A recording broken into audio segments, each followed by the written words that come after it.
Hello and আসসালামু আলাইকুম guys. একটু ভালোবাসা পাওয়ার আশায় আমিও শুরু করে দিলাম মিনি কিচেন। গাইস, আজকে আমি রান্না করবো আমার মিনি কিচেনে উটের মাংস। তোমরা কি উটের মাংস খাইছো? ও, তোমরা আবার কি করে খাবা? তোমরা তো গরিবস। সো তোমাদের যাদের যাদের উটের মাংস খেতে ইচ্ছা করবে, গাইস আমার কমেন্ট বক্সে একটা কমেন্ট করে যাইও। আমি আবার কাউকে না দিয়া খাইতে পারি না গাইস।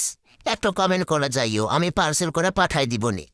সো গাইস, দেখতে দেখতে আমি আমার মাংসগুলো রান্না করা শুরু করে দিয়েছি। আমি সুন্দর করে মশলাগুলো কষিয়ে নিয়েছি, তারপরে হলুদ, মরিচ, পেঁয়াজ, ধনা গুঁড়া, জিরা গুঁড়া ইত্যাদি মশলা দিয়ে সুন্দর করে মশলাটাকে ভুনিয়ে নিয়েছি। গাইস, কি সুন্দর যে একটা স্মেল বাড়াচ্ছে, তোমাদেরকে কি বলবো গাইস।